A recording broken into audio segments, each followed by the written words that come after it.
बिस्मिल्लाहिर्रहमानिर्रहीम, अस्सलाम वालेकुम। आज हम रूमेटॉइड आर्थराइटिस के बारे में बात करेंगे, जिसको उर्दू में गेंठिया भी कहते हैं। अब गेंठिया का लफ्ज़ जो है ना, वो गाउट के लिए भी कुछ लोग इस्तेमाल करते हैं, लेकिन हम रूमेटॉइड के बारे में बात करेंगे। रूमेटॉइड आर्थराइटिस के अंदर जो मेन फाइंडिंग्स हैं वो पहले आप जहन में रखें। ये आम तौर पे ख़वातीन में जोड़ों के दर्द की बीमारी है जो ज़्यादा होती है, लेकिन मर्दों में भी हो सकती है और उतनी ही होती है, लेकिन इसका रेशो औरतों में ज़्यादा है। इसकी जो मेन निशानियाँ हैं वो ये हैं कि जब आप सो के उठते हैं तो आपकी उंगलियां और हाथ ये अकड़े हुए होते हैं, और फिर थोड़ी देर के बाद जब आप कोई काम करते हो तो आहिस्ता आहिस्ता ये अकड़ाव कम हो जाता है। फिर आप ये नोट करते हो कि ये उंगलियों में थोड़ी बहुत स्वेलिंग हो जाती है, आपको भारी भारी या सूजी सूजी सी लगती है।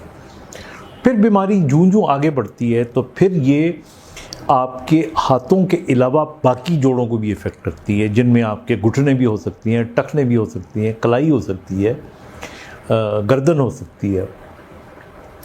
अब ये बीमारी जब मज़ीद बढ़ती है तो फिर ये आपके हाथों को टेढ़ा कर सकती है, और इसके लिए मैं आपको कुछ तस्वीरें भी दिखाता हूँ।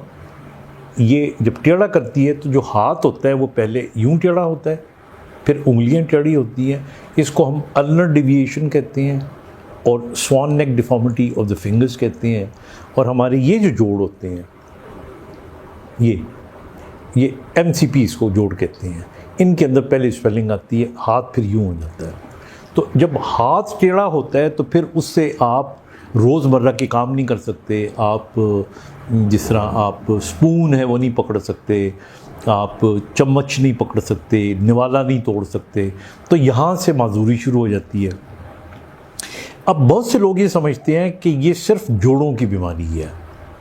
मैं आपको बताता चलूँ कि रूमेटॉइड आर्थराइटिस सिर्फ जोड़ों की बीमारी नहीं है, ये आपके दिल को भी इफ़ेक्ट कर सकती है, आपके फेफड़ों को भी कर सकती है, और जिस्म के दूसरे अज़ा को भी कर सकती है। और इस बीमारी की जो वजह है वो बहुत से लोग जानना चाहते हैं।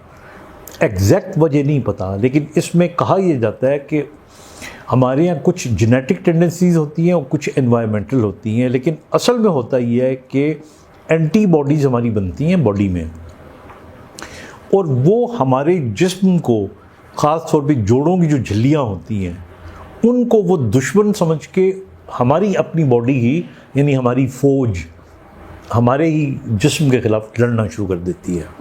और जब वो जिस तरह हाथों की जो झिल्लियाँ हैं जोड़ों के अंदर, साइनोवियल जॉइंट्स के अंदर, उसको साइनोवियम कहते हैं, वो स्वेल कर जाती हैं, उनमें पानी जमा हो जाता है, और जब वो स्वेलिंग ज़्यादा होती है तो हर जोड़ के ऊपर एक जॉइंट कैप्सूल होता है, और वो फट जाता है और हड्डियाँ जो हैं वो बाहर निकल आती हैं।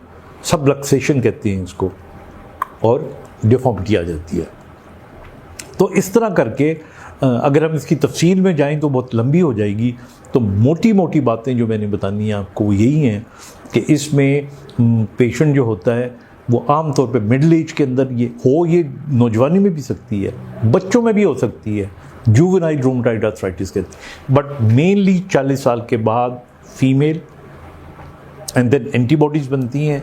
हाथ सबसे पहले इफ़ेक्ट होते हैं, लेटर ऑन बाकी बॉडी भी हो सकती है, और हाथों की डिफॉर्मिटी और पैरों की लेटर ऑन डिफॉर्मिटी इसके अंदर बड़ी ख़तरनाक होती है।